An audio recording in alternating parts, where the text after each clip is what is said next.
Começando a nossa aula sobre Pesach Sheni, isso tem a ver com retorno, chuvá também, arrependimento.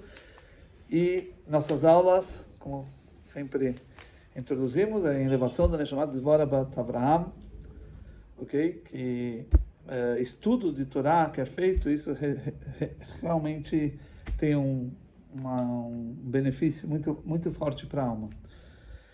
Muito bem. Existem situações, né, que você vê pessoas, talvez perdendo, como dizer assim, pessoas que estão desesperadas e estão precisando de ajuda, tá certo? E de vez em quando a pessoa, por exemplo, numa discussão, sei lá o quê, e de repente a pessoa, ela grita, ela chora, ela muitas vezes vem do fundo, do âmago, a gente tem que saber que nesse momento não tem que agora seguir as regras, pode ser que você tenha razão, pode ser que a pessoa está errada, mas quando chegou nesse ponto da pessoa derramar lágrima, ou você vê que tocou lá no âmago, a gente tem que parar tudo e dar para a pessoa, prover para ela o que ela quer, o que ela... Né? Porque, na verdade, nem tudo segue uma regra na vida. Óbvio que tem regras, tem que seguir tudo certinho, mas tem situações que não seguimos essa regra. Assim como quando você vê pessoas que dão sinais de perigo, que estão em perigo, você tem que deixar tudo para salvar elas. Por exemplo, você vê alguém com a mão no peito, assim, e você vê que é alguma coisa grave, então você larga tudo para acudir a pessoa.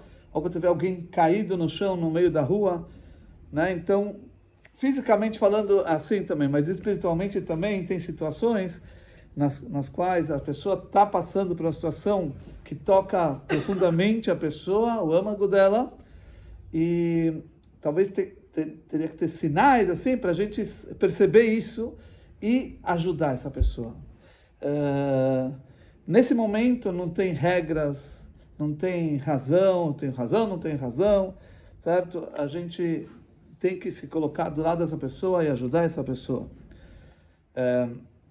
Quando a gente fala da mitzvah de Pesach Sheni, o que seria a mitzvah de Pesach Sheni, né? O que seria o Pesach Sheni? Nós comemoramos há um mês atrás o Pesach, um pouco mais de um mês, a festa de Pesach, né? Então, na festa de Pesach, nós temos a mitzvah de oferecer uma oferenda, chamado Korban Pesach, sacrifício de Pesach, que na verdade essa oferenda nós comemos em família. Nós oferecemos para Hashem, tipo, o sangue é jogado no altar, no Beit HaMikdash, certo? Mas a carne é levada para as casas e se come em famílias. Isso é o Seder. Na verdade, esse procedimento é feito na véspera da festa, de dia ainda, no dia 14 de Nissan. E aí, na verdade, isso começou a primeira vez quando os judeus ainda estavam no Egito, e Hashem falou para eles que cada um deve pegar um cordeirinho, né? E, na verdade, essa primeira vez que eles fizeram a oferenda de Pesach, isso representou um alto sacrifício tremendo para os judeus naquela situação, porque os egípcios veneravam os animais. Tá? Por mais que os judeus, naquele então, já tinha passado uma boa parte das pragas e tudo isso, mas quando você vai tocar no ponto nevrálgico, como fala, dos egípcios, aí realmente é muito perigoso. O próprio Moshe, numa das pragas, quando o faraó falou para o Moshe, vocês não precisam, o Moshe falou, a gente precisa sair para o deserto e lá servir Deus, né, levar oferendas. E aí o faraó falou, por que você não faz aqui no Egito? Não precisa sair. O Moshe respondeu, como assim? A gente vai fazer aqui no Egito? Aqui o animal é a idolatria do Egito. Será que se a gente fizer isso, eles não vão nos apedrejar, não vão nos matar? Ou seja, isso é depois que já tinha começado as pragas. Então, daqui a gente vê que você pegar nesse ponto realmente é é bem complicado. Então o povo judeu estava nu de mitzvot. Nu, quer dizer, eles não tinham mitzvot, não tinham méritos. Acho que já está abrindo. Não tinham méritos para ser salvo. Não tinham méritos para ser salvo. E Hashem deu 2 mitzvot para eles se ocuparem, e isso seria o grande mérito para eles poderem ser redimidos e salvos da escravidão. Qual os 2 méritos? Um é o Korban Pesach, a oferenda de Pesach, que para isso eles precisavam ter literalmente autossacrifício, porque eles pegaram um animal que representa a idolatria, guardaram por 4 dias nas suas casas, e no 14º dia de Nissan, seria 4 dias depois que eles pegaram, eles tinham que fazer o abate, e depois pegar do sangue e colocar nas portas, nos umbrais, que isso era um sinal para Hashem não atingir o povo de Israel. Na praga dos mortes dos primogênitos, Hashem saltou as casas judeus e somente atingiu os egípcios, os primogênitos egípcios, certo? Então, mas na verdade também teve outro sangue, que também é uma mitzvah que Deus deu, foi o sangue do Brit Milá, que aqueles que ainda não tinham feito a circuncisão, eles fizeram, certo? E depois, pelo mérito dessas 2 mitzvot, eles foram redimidos. Muito bem. Aí, o que acontece? No ano seguinte, o povo de Israel estava no deserto.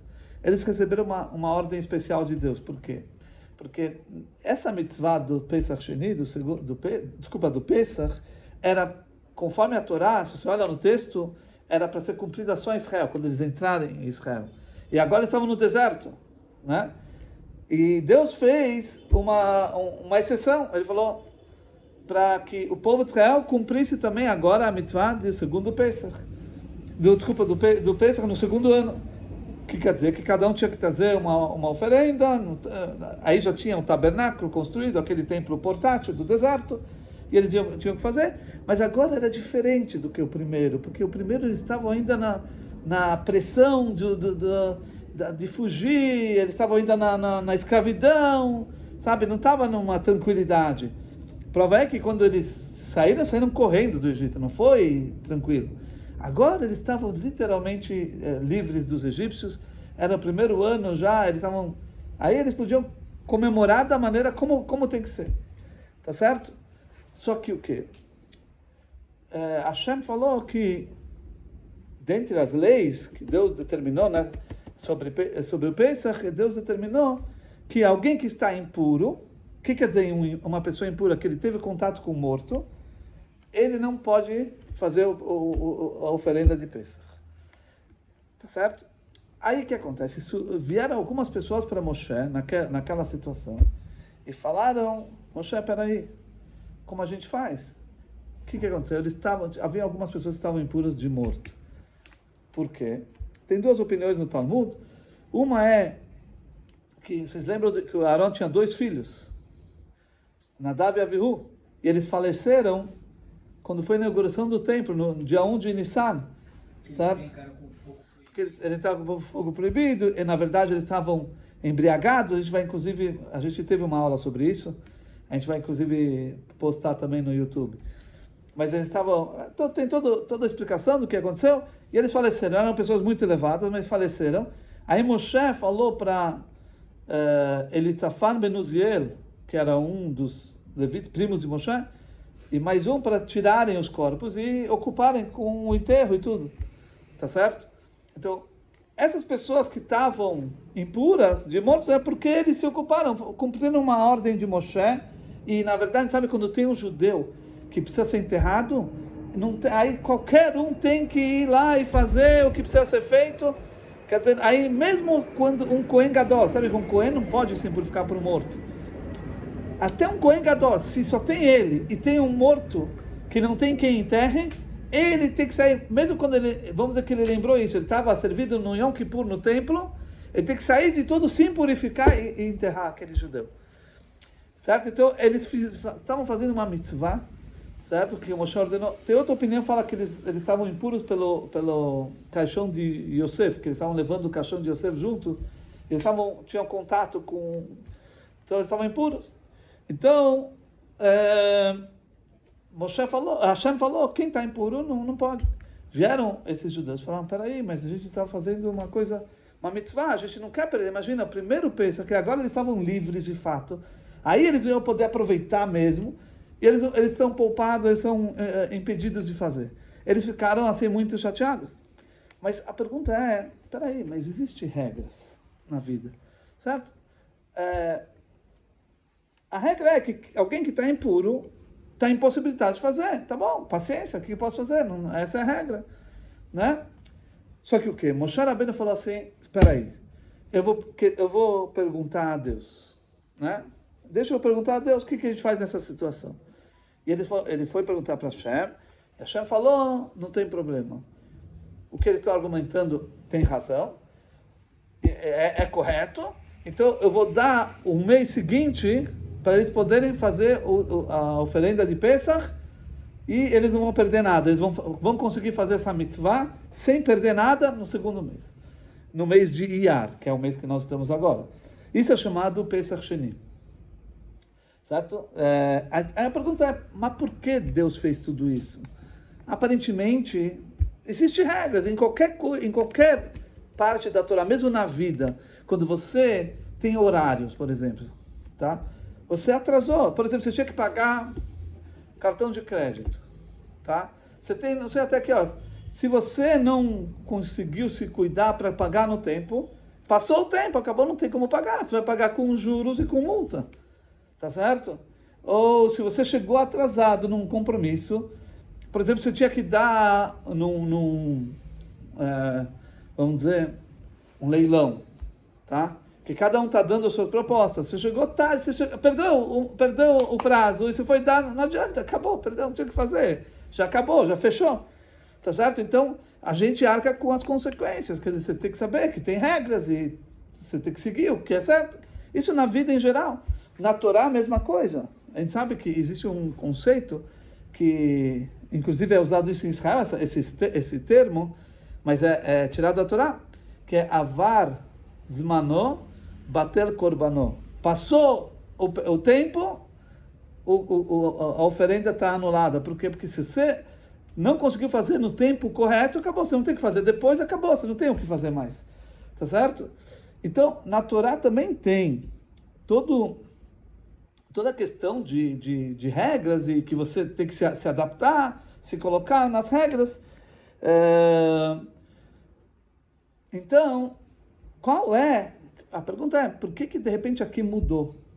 Né? O pessoal foi lá, reclamou, falou, Moshe, por que a gente vai perder? Vou sair perdendo?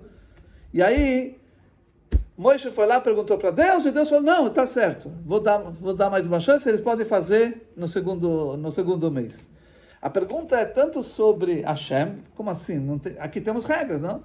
E mesmo sobre Moshe, por que Moshe já não descartou de cara? Falou, não, mas essa é a regra, desculpa, não tem o que fazer. Mas por que aqui não? Ele falou, não, ok, vou perguntar. E realmente, na prática, teve outra chance. Tem dois comentaristas da Torá, um é chamado Or HaChaim HaKadosh, um grande comentarista, e outro é o Sefer HaChinuch. O Sefer HaChinuch é um livro que enumera as mitzvot. A gente sabe que, por tradição rabínica, por tradição, Torá oral, a gente sabe que são 613 mandamentos. Só que quais são esses 613? Se você pega a Torá e começa a contar, você vai chegar a mais de 1000 mandamentos. Tudo tem um critério. O que é considerado mandamento, o que entra no cálculo dos 613. Então, tem aqueles legisladores que enumeram as mitzvot. Um deles é o Sefer HaChinuch. Bom, o Or HaChaim HaKadosh faz essa pergunta, que a gente falou agora, porque aqui estamos falando, certo, de uma regra. Acabou. Eles próprios já responderam por que eles não podem fazer. Então, a gente falou, a gente quer fazer, a gente está impuro. Então, o Or HaChaim fala, na descrição que eles deram, eles já deram a resposta. Né? Por que vocês não podem fazer? Porque vocês estão impuros. Então, que história é essa? Então, o Or HaChaim fala que, na verdade, isso seria correto, tudo, se fosse uma situação normal. Mas aqui, na verdade, eles eram pessoas que não tinham falha, não tinham erro. Ou seja, eles estavam fazendo a coisa certa. Eles não fizeram nada de errado. Isso que eles estavam impuros foi porque eles cumpriram uma ordem, uma lei, uma halakha que você tem que se ocupar com um enterro, você tem que dar o devido kavod para uma pessoa que faleceu. Isso é chamado chesed shel emet, uma bondade verdadeira e autêntica, porque você não espera uma retribuição. Uma pessoa que faleceu não tem como te retribuir o que você fez para ele. Então isso é chamado uma verdade autêntica, verdadeira, certo? Que não é. Muitas vezes você pode fazer um bem com outra pessoa, esperando talvez uma retribuição. Eu fiz um favor, eu espero que ele me faça um favor. No caso de se ocupar na mitzvah enorme de se ocupar em enterrar alguém, certo? Um judeu, isso é uma mitzvah que é verdadeiro, que você faz de verdade pela mitzvah, você não está esperando uma retribuição, certo? Então, eles cumpriram a lei, e eles obedeceram a Moshe. Então, eles não tinham culpa nenhuma de ter perdido. Então, eles foram lá e exigiram, queremos também cumprir a mitzvah do Pesach, tá certo? Isso é Orachai. O Sefer HaChinuch já fala diferente, ele fala, na verdade, não é as pessoas que é a questão. Na verdade, aqui o ponto é a mitzvah. A mitzvah do Pesach é diferente do que qualquer outra mitzvah, certo? Ela é algo que está ligado com a essência do nosso ser judeu. Ou seja, a mitzvah de Pesach toca no âmago nosso.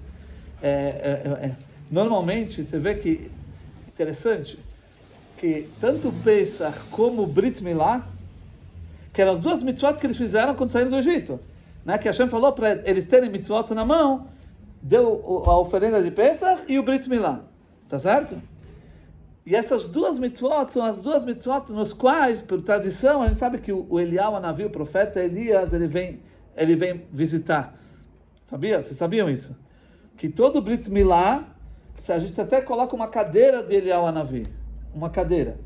E todo Seder de Pesach, nós enchemos um copo para o Eliyahu Hanavi. Vocês sabem isso? Não? Então, por que Eliyahu Hanavi vem justo nesses dois? Por quê? Porque o Eliyahu Hanavi, um certo momento, quando ele ainda era pessoa aqui no mundo, porque ele era um profeta que viveu no mundo, né? Depois ele se tornou como uma pessoa, não faleceu, quer dizer, ele vem como anjo, né? Mas então ele falou, ele estava numa época onde os judeus estavam cometendo idolatria de uma maneira muito, eles se desviaram muito do caminho correto. E aí até o Eliyahu, ele desafiou esses idólatras que eram judeus e eles fizeram um altar no Monte Carmel, tanto do lado dos idólatras, como o Eliyahu Hanavi falou, vou fazer o altar, e aquele que vier o fogo de cima, ele que tem razão, etc. E caiu o fogo no altar do Eliyahu. Não importa, não vamos contar agora toda a história, mas que é o ponto, o Eliyahu falou, o povo de Israel deixou o pacto com Hashem, né? Eles deixaram de lado, então Hashem falou, por isso eu quero que você vá em todo o Brit Milá, em todo o Seder de Pesach, para você ver que o povo de Israel não deixou o pacto. Eles continuam firmes como eles sempre foram. Porque é isso que se expressa o âmago do ser judeu. Muitas vezes você vê que judeus que não fazem nada, eles estão totalmente afastados, mas eles se reúnem no Pesach, comem uma matzá, comem alguma coisa, certo? Isso é uma mitzvah que fazem. E o Brit Milá também. O Brit Milá é uma mitzvah que aparentemente é uma mitzvah difícil. Imagina, com um neném pequeno, fazer um Brit Milá e tipo uma operação, mas mesmo assim os judeus, não importa o nível de religiosidade, mas todos fazem. Por quê? Porque aqui não estamos falando do judaísmo externo, tipo, coisas que, sei lá, que estamos falando aqui do âmago, da essência. Quando toca o âmago, todos nós estamos aí, todos nós somos iguais. Não é que, como muitos falam, isso é para rabino, isso não é para o geral, né? Muita gente fala, não, isso só o rabino tem que fazer. Não existe isso. Não tem rabino, não tem nada. Todos nós temos a mesma essência. Ou seja, o judaísmo é igual. Nós estamos conectados ao judaísmo de maneira igual. Todos. Independente do que você faz ou que você deixou de fazer. isso se expressa onde no Brit Milá, no Pesach também. Certo? Então, nós vemos aqui que o Pesach, na verdade, é uma mitzvah que ultrapassa o tempo. Então, você não pode perder ela por causa que você, talvez, naquela situação, estava impuro. Porque Pesach é algo tão central no judaísmo que você não pode perder. Isso o Sefer HaChinuch responde.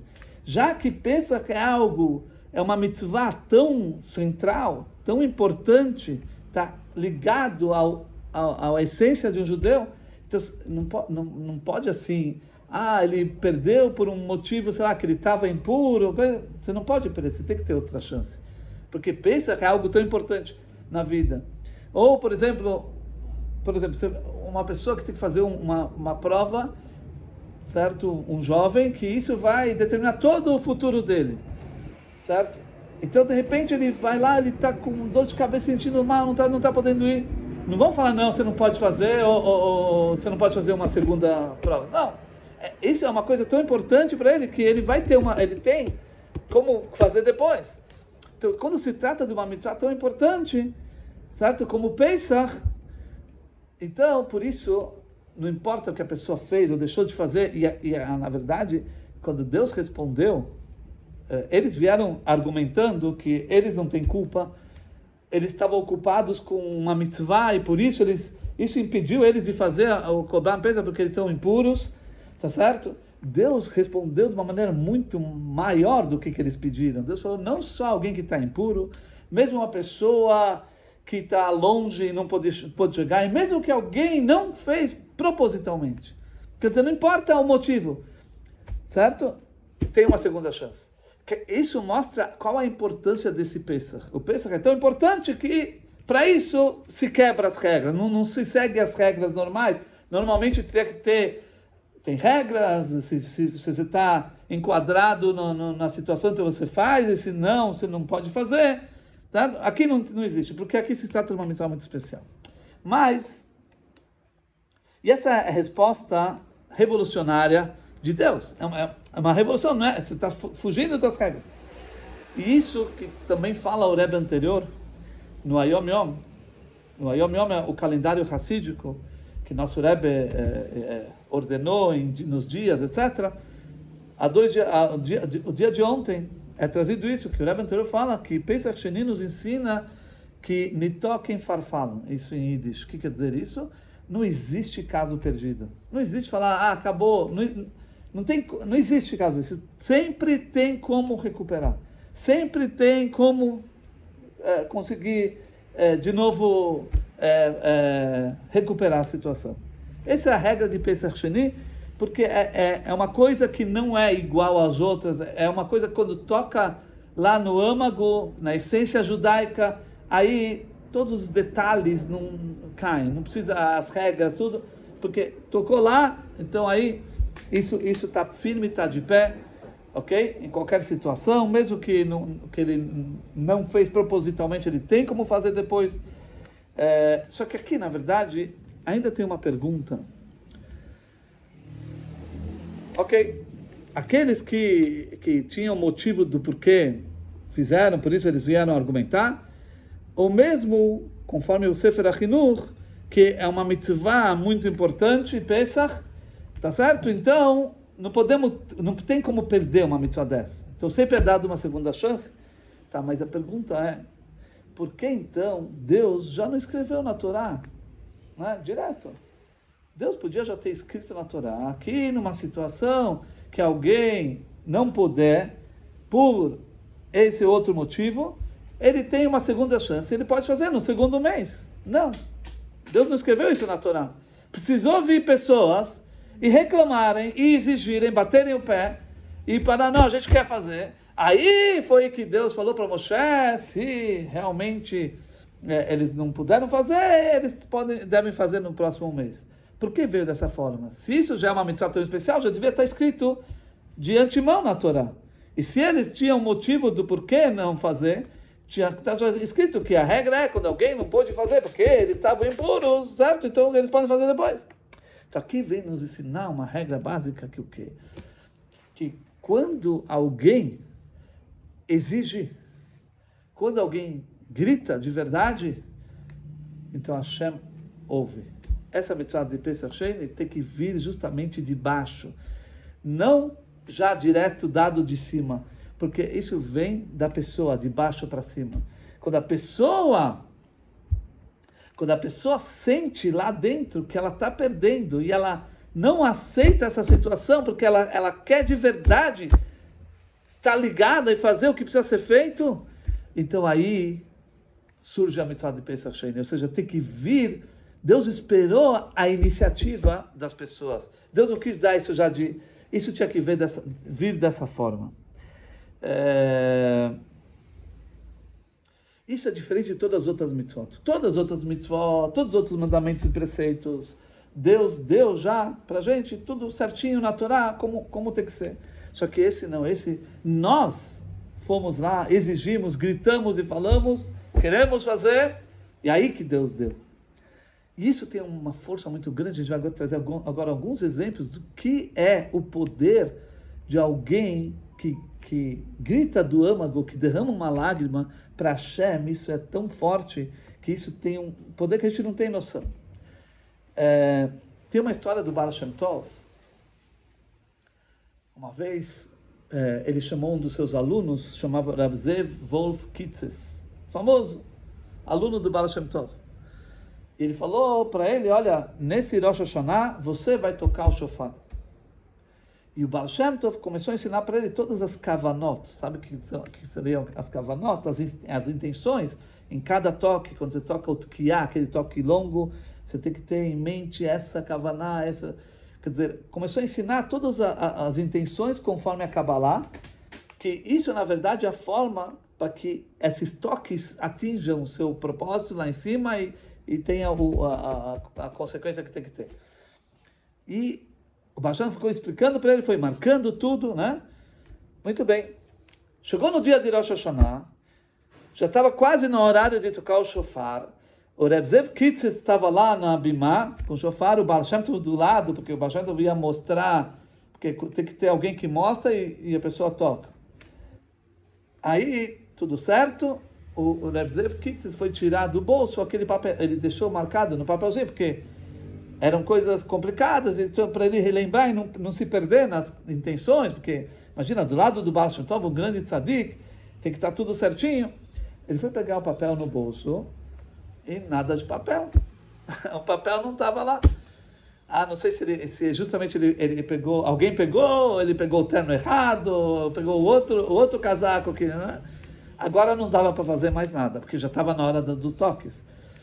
E aí ele não sabia o que fazer, ele ficou desesperado. E baixando tudo do lado, e ele começou a chorar.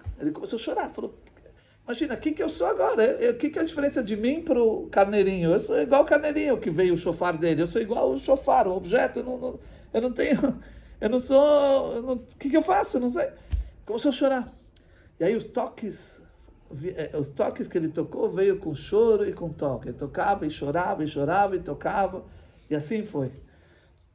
E aí ele estava desesperado quando acabou a reza. Ele já estava esperando que o Baal Shem Tov ia falar, mas o que aconteceu? Ia dar. O Baal Shem Tov veio com a face iluminada para o aluno e falou, Reb Zev, nunca teve um toque tão maravilhoso como o seu. O Reb Zev ficou assim, como assim? O Baal Shem Tov explicou, cada intenção da Kabbalah, ela abre, é uma chave que abre aquela porta que tem a ver com Tkiá, que é um dos toques. Depois, a outra intenção que você tem no Shvarim, ela abre... Só que um coração partido, isso é uma chave mestra.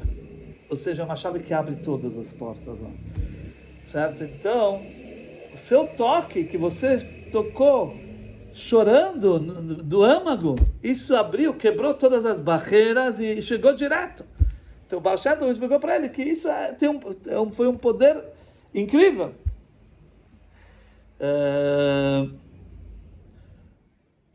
Outro caso da Torá, agora na Torá, sobre o que representa um grito que Hashem, chega direto em Hashem.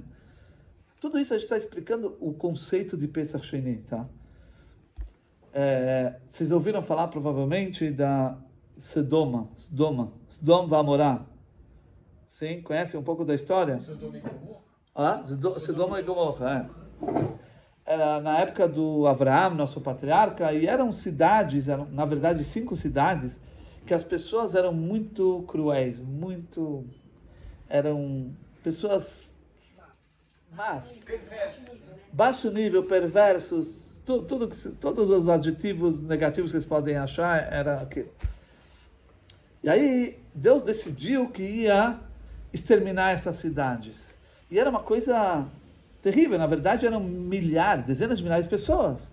Como assim? Depois do dilúvio, Hashem prometeu, jurou que não ia ter mais dilúvio no mundo, não ia ter mais extermínio. Mas para chegar num ponto de destruir, aqui não foi extermínio, tudo bem, do mundo dele, mas para chegar num ponto quer dizer que alguma coisa grave aconteceu. O que poderia ser uma coisa grave assim? Eram judeus. Não tinha judeus. O primeiro judeu é Avraham. O Avraham não estava lá, certo? Ao contrário. É o Lot, o sobrinho de Avraham, só que ele foi salvo, tá? Avraham foi tentar intervir perante Hashem para poupar, para que não matem. Avraham tinha uma personalidade de bondade magnífica, ele não podia aceitar, como pode ser que vão... E ele foi intervir perante Hashem, negociar, quem sabe conseguimos não acontecer isso, mas no final realmente foi destruído. Então se fala assim, qual foi o problema que realmente foi a gota d'água, que realmente causou essa conclusão, esse castigo terrível? Então se fala assim, que eles não tinham a questão de bondade, certo? Nem moral, nem bondade. Mas aparentemente não ter bondade não é um motivo para uma destruição dessas. Inclusive, as 7 leis dos filhos de Noé, que eles eram filhos de Noé, né, eram os descendentes de Noé, que não eram judeus, então existem 7 leis. Nas 7 leis não tem uma lei especial para os filhos de Noé, ou seja, para os não-judeus, de dar tzedakah, de ajudar a caridade e tudo isso. Óbvio que eles têm que reconhecer um Deus único, tudo, tem que mostrar um exemplo de bondade, mas não tem uma mitzvah específica, um mandamento de ajudar. Então, como pode ser que por causa de uma coisa dessas eles foram destruídos? Então, fala o Talmud que, na verdade, o problema foi o grito. E esse grito que a Torá traz está numa linguagem feminina, haketza'akatá, e na linguagem singular. Porque quando a Torá descreve o problema deles, a Torá fala haketza'akatá, eu quero ver, Deus diz, eu quero ver se é como o grito que chegou aos meus ouvidos, o que está acontecendo lá de fato. Que grito é esse? Isso a Torá fala, mas é incógnito, a Torá não explica. A Gemara, o Talmud fala. O que é? Eles tinham uma regra naquela cidade. Toda pessoa, todo pobre que vinha lá, não era proibido explicitamente para qualquer pessoa dar comida para ele. Ninguém. Então qualquer pobre que ficava naquela cidade, passava 2, 3 dias, morria, de fome, né? Porque ninguém ajudava. E aí, de repente, viram na cidade um fenômeno. Tinha um pobre que passou 2, 3, 4, 5 dias e não morria, né? E estava vivo. Então foram atrás para ver o que era. Então tinha uma moça que, quando ela ia pegar água do poço, ela grudava pão embaixo do cantil dela, sabe? Do jarro dela. E aí o pobre vinha e pegava o pão e ela pegava a água, como que ninguém... Só que eles descobriram. O que fizeram com essa mulher? Né? Que descumpriu a ordem daquele lugar. Pegaram ela, encheram ela de mel, ungiram ela de mel e colocaram ela no vespeiro. Com as vespas e abelhas picando ela, e o grito dela chegou até Deus. Tá certo? Então, por isso está escrito na Torá o grito dela, porque na verdade quando a Torá fala do pecado, fala pecado no plural, que eles fizeram pecado, mas quando fala do grito, fala na linguagem singular, porque é o grito dela, dessa moça que gritou e ela morreu. Ela deu um grito terrível que veio lá de dentro e ela morreu. Então Deus falou, eu quero ver se é como o grito que veio aos meus ouvidos, que é assim que fizeram. E por isso, como é possível que pessoas ouvem alguém gritando e passa desapercebido, eles não acudem, não ouvem, quer dizer, não fazem nada. Né? E isso é aquilo que chega direto para Hashem. E esse foi o motivo que Hashem destruiu toda aquela cidade, 5 cidades, dezenas de milhares de pessoas. Foi o grito daquela... Então esse é o exemplo da Torá. A Gemara, o Talmud, conta sobre um Emorá. Um Emorá, um sábio do Talmud, da Gemara, que ele era chamado Reb Rehumi. E ele tinha uma característica de estudar sem parar. Ele não parava de estudar. Estudar a Torá. Ficava na laje da casa, em cima Antigamente as casas eram lajes. Ele ficava em cima estudando a Torá, estudando. E ele não voltava para casa para nada. Só uma vez por ano ele voltava antes de Yom Kippur. E ele cumprimentava os filhos, desejava e tudo, a esposa. Né? Imagina que problema de Shalom Bait deveria ter. Imagina, uma vez por ano ele já vem para cá. É só isso. Mas, o que aconteceu? Ele estava lá e uma vez chegou o Yom Kippur e ele estava tão ocupado, tão envolvido no estudo que ele não percebeu isso. E ele acabou ficando lá estudando. E a esposa estava desesperada. Ela falou, Hashtaati. Ela estava em aramaico, quer dizer, agora ele vai vir. E ele não vinha. E aí ela derramou uma lágrima, ela não aguentou. Só que essa lágrima chegou até Hashem, assim consta no Talmud, e aí aquela laje começou a tremer, desabou e ele faleceu. Certo? Quer dizer, é algo que vem lá de dentro, que chega direto para Hashem.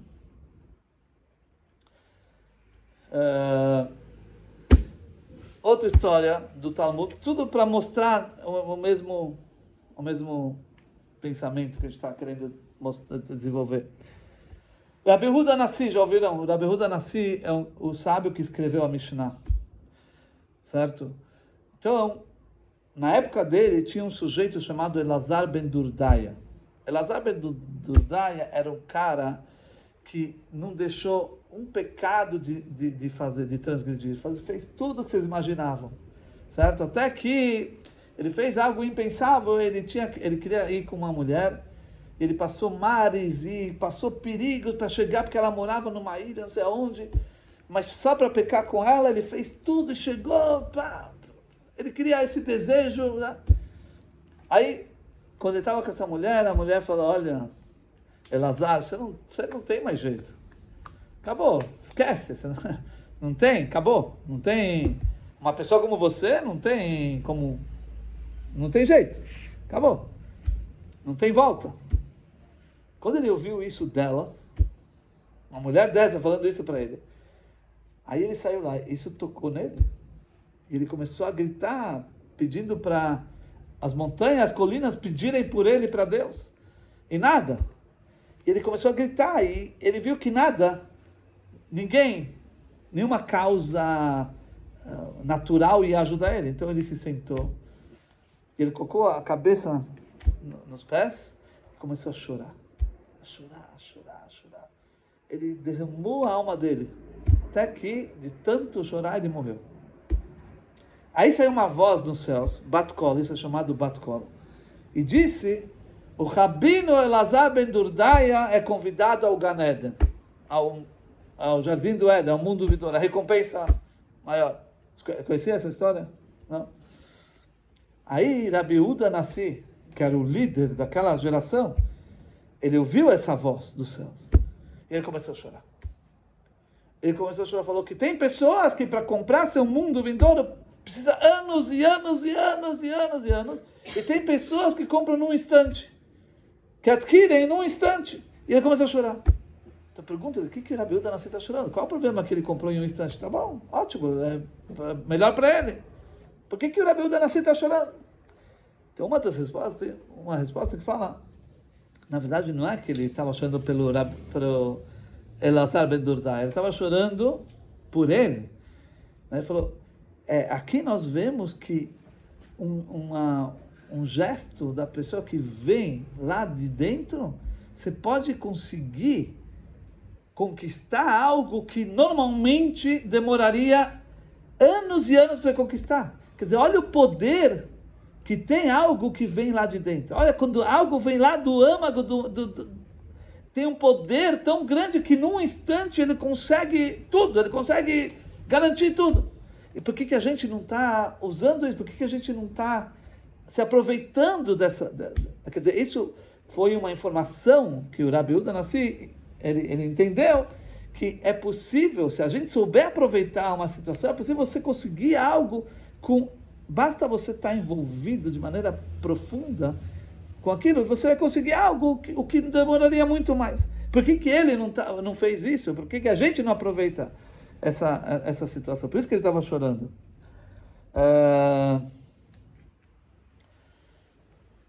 Então, tudo isso está mostrando qual é a força e o poder de alguém quando vem lá do âmago. Hashem, ele não fecha os olhos, ele não fecha as portas para algo, um grito que vem do âmago.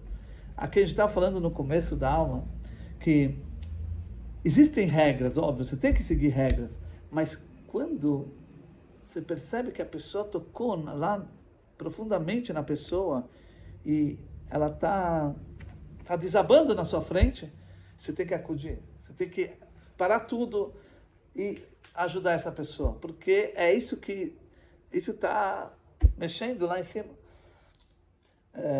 Uma vez tinha um casal na época do Rabban Shimon Bar Yochai, Rabbi Shimon Bar Yochai, né? Agora logo Lag BaOmer, né? Rabbi Shimon Bar Yochai é o grande sábio. Então tinha um casal que não tinham filhos por 10 anos. A lei diz que quando um casal está casado por 10 anos e não tem filhos, isso já pode ser um motivo para se separarem, para poderem ter filhos. Porque naquela época não tinha tratamento, não tinha nada. Então, se 10 anos eles estão juntos e não têm filhos, então, para que eles tenham filhos e cumprir a mitzvah, então eles têm a permissão de se separar. Então eles não tinham filhos, 10 anos se passaram. E aí eles foram para o Rabbi Shimon Bar Yochai e perguntaram, o que a gente faz? Rabbi Shimon Bar Yochai falou para eles assim, um conselho assim, totalmente diferente. Ele falou, quando vocês se casaram, vocês fizeram uma festa, vocês convidaram muita gente, sei lá, cidade inteira. Então agora, se vocês vão se separar, façam também uma festa e convidem todo mundo para a despedida de vocês, de um do outro. Rabbi Shimon Bar Yochai mandou, eles fizeram. E aí fizeram uma grande festa, né? E muito vinho, muita comida. E o marido, ele acabou tomando muito.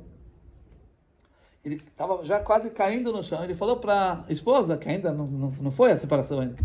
Falou, olha, o que você quiser, você pega daqui.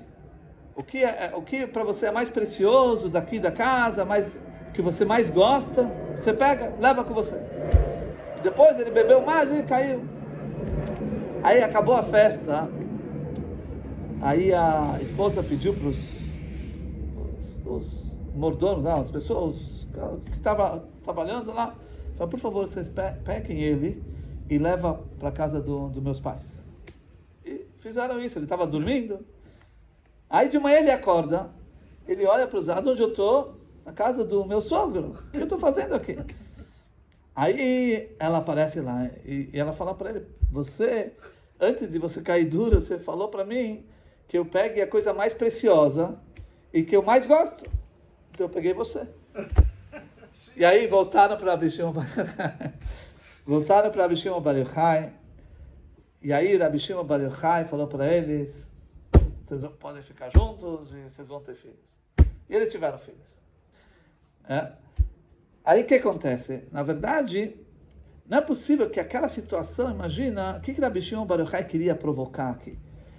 Antes eles não eram passíveis de bênção, de brachot, porque cada pessoa tem o seu destino lá. Então tem pessoas que não têm essa brachá, por isso talvez eles não tinham filhos, certo? Mas precisava fazer uma coisa que mudasse, para mudar esse destino. Então, Rabbi Shimon Bar Yochai fez isso. Com certeza lá tinha pessoas, e talvez os próprios, que estavam assim dentro deles, falavam, mas por que a gente tem que fazer uma coisa dessas? Por que não temos filhos? Sabe? E aí chegaram numa situação, e aí Rabbi Shimon Bar Yochai falou, agora sim, agora vocês podem voltar e vocês vão ter filhos, agora vocês estão passíveis para ter filhos. Igual um Hassid, conta-se sobre, anteontem, antes de Pesach Sheni, foi o Yortzeit do irmão do Rebbe, Rabbi Israel Ari Leib. E o Rabbi Israel Ari Leib era muito Hassid, era um discípulo muito grande do Rebbe anterior. E uma vez ele entrou numa audiência com o Rebbe anterior e ele fez uma pergunta de Hassidut, de estudo, para que o Rebbe anterior explicasse para ele. O Rebbe anterior falou para ele, não, para você não posso dar essa explicação. Ele saiu tão abalado daquela audiência, ele saiu e começou a chorar, e chorar, e chorar, e chorar, e chorar. Depois de um tempo, ele entrou de novo em audiência, e o Rebbe anterior falou, agora eu posso te dar a resposta. E aí Deus falou, por que isso? Isso aconteceu também com os quinto Rebbe, a mesma coisa, que veio um Hassid e que queria resolver um problema que era complicadíssimo. E o Rebbe falou, não tenho como te ajudar. Né?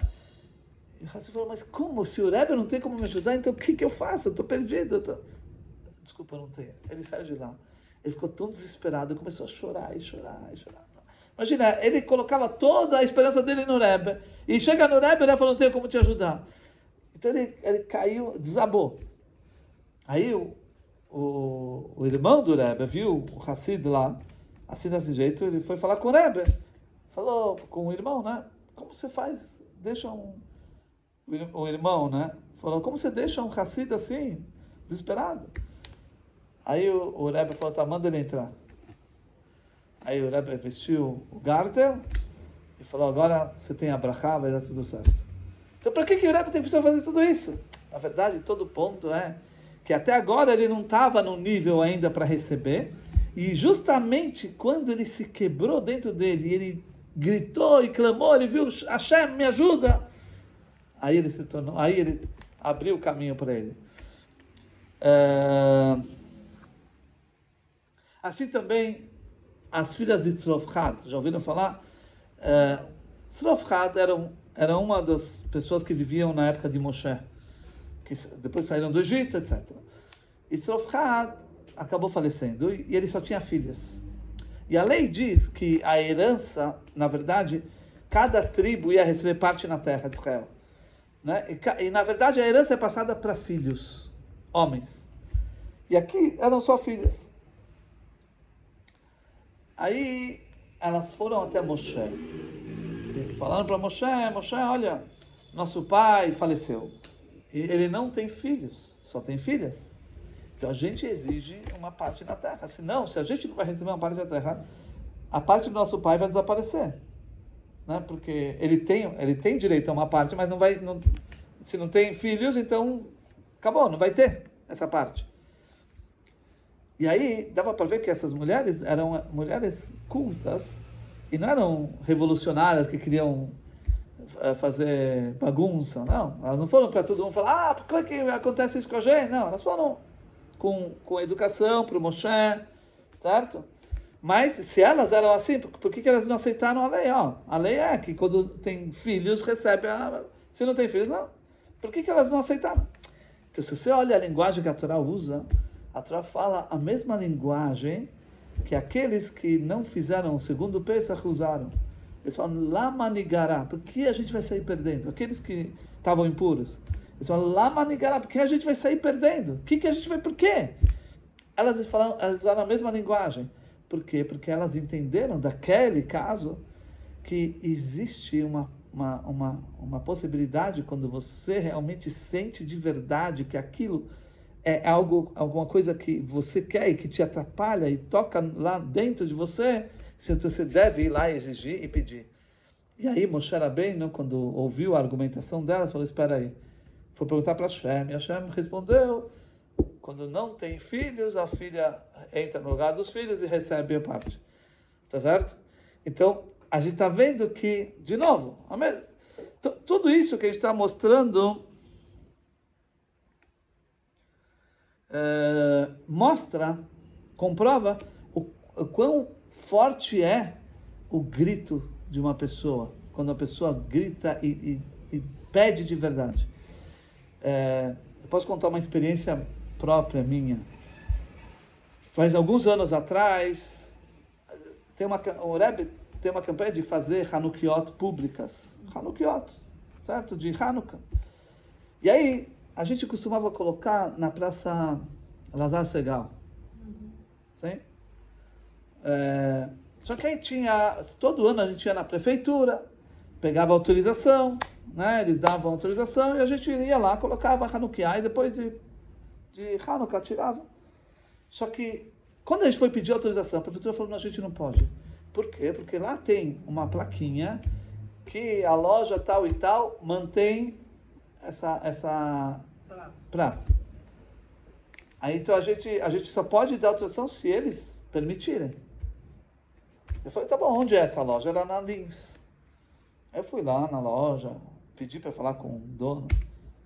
Aí o cara nem quis me ouvir, nem quis me atender. Depois de um tempo ele desceu e falou, olha, eu tenho uma questão, colocar falou, não, esquece, não. Jeito nenhum, vai fazer barulho, não quero. Aí tinha um cara que eu conhecia, que eu pedi para ele, vê se você consegue ir lá falar. E ele foi lá e o cara, de jeito nenhum, estava terminantemente... Isso tocou para mim, porque eu falei, a gente todo ano coloca, isso é uma campanha do Rebbe, eu não quero... Eu estava rezando a Shmoneh Esrei, tá?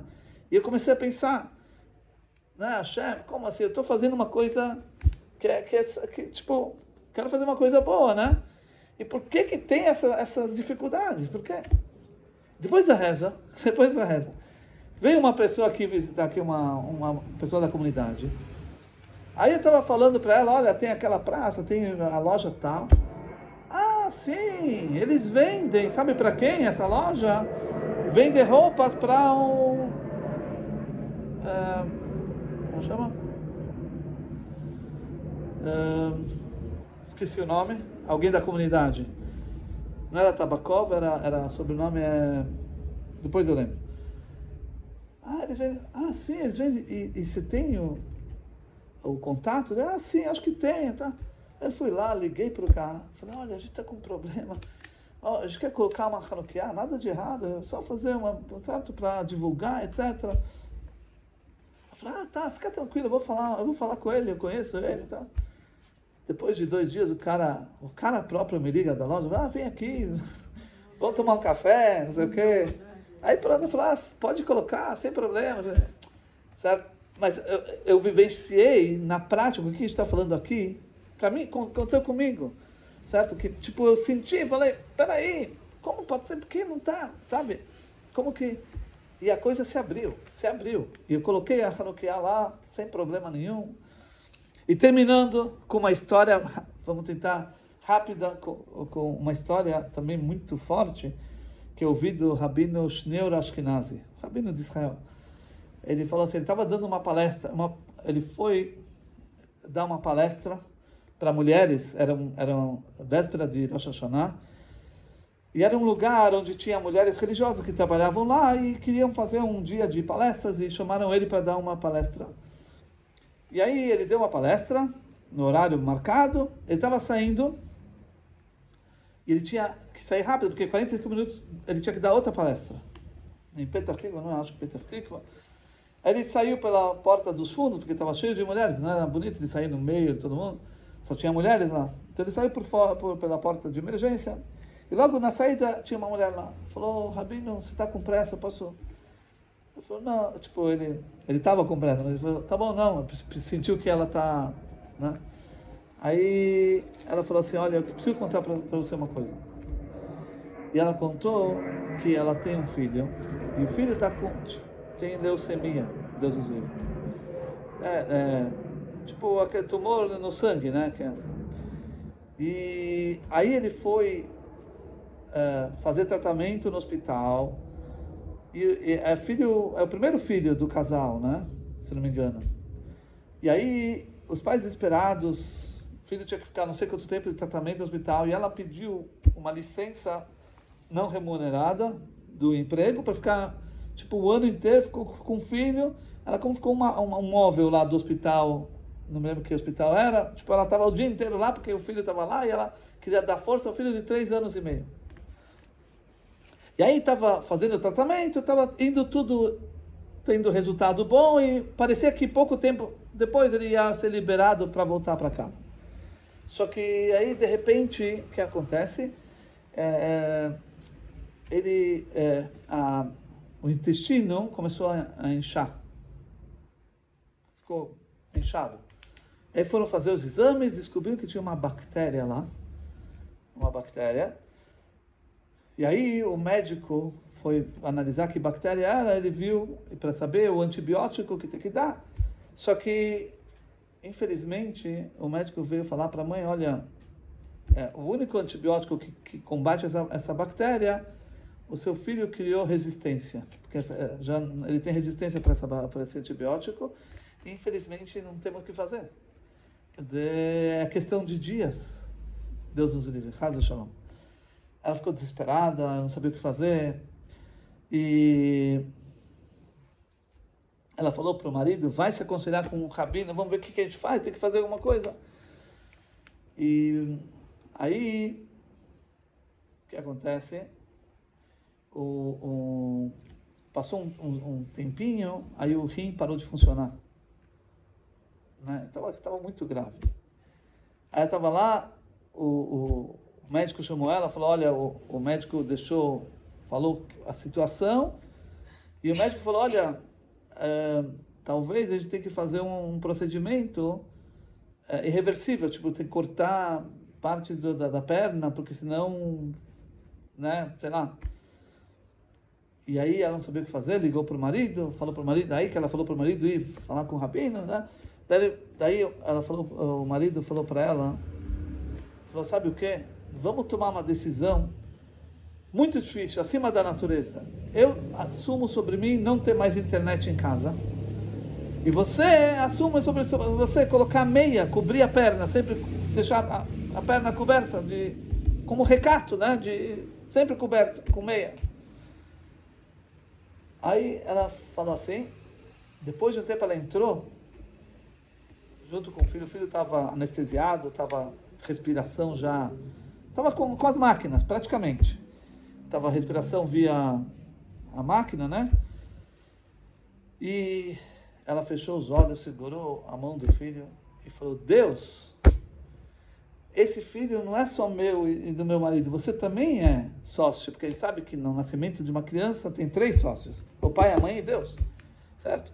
Então, como você deixa esse filho a ficar assim? Como você deixa? Ele também é seu filho, certo? Eu quero que você faça alguma coisa. Eu faço uma proposta, eu vou trocar os pés, fazer uma troca, certo? Os pés dele pelos meus pés, eu cubro os pés e que os pés dele se mantenham, não tenham que fazer nada. E ela falou assim, com mais, você não pode imaginar. Aí, no dia seguinte, veio um médico, que parecia, na verdade ela conta isso, que era um anjo que caiu do céu, ele chamava Gurevich, Mikhail Gurevich. Ele falou para ela, olha, eu estou desenvolvendo um novo tratamento, só que esse tratamento ainda não é reconhecido, seja nem nos Estados Unidos, nem aqui em Israel não é, mas se você permitir que eu faça no seu filho, então podemos tentar fazer. Ela falou sim. Então ele vinha e colocava a parte de cima do corpo, não sei, ele colocava faixa, né? Enfaixava com curativo, sei lá o quê, não sei exatamente. E ele literalmente ficava todos os dias 4 horas com a criança, ia do quarto de operação, voltava, ia, voltava, trocava. Passaram-se 3 dias, se não me engano, e de repente o rim começou a funcionar. E depois o sangue, o nível do sangue, tudo começou a voltar ao normal. Né? E, incrível. E ela está falando agora para o rabino, agora meu filho já ficou de pé, ele já está de pé, já ficou de pé. Óbvio que ainda não consegue andar direito, porque foi muita fisioterapia, mas logo ele vai poder ir para a sinagoga, falar Baruch Hu, Baruch Shemo, etc. Então, essa história que ele conta. Então, ele fala que a gente vê quando a pessoa realmente chama Hashem, clama para Hashem do âmago, isso tem resultado. Isso é o Pesach Sheni. Esse é o Pesach Sheni. Pesach Sheni, por isso que Hashem quebrou as regras. Normalmente a regra tem regras, tem que cumprir a regra. Mas quando os judeus vieram e exigiram e pediram, veio de lá de dentro. Então Hashem, aqui não tem mais regras. Eles podem fazer no mês seguinte, tá tudo certo. Esse é o ensinamento. Quando a gente tiver discussão um com o outro, mesmo que você tenha razão, mas você vê que tocou a pessoa se sensibilizou de uma maneira muito forte, então ceda. Mesmo que você tenha razão, você abre mão, você ajuda essa pessoa e assim vai ser. Que a gente tenha Mashiach já, revelação de Mashiach imediatamente.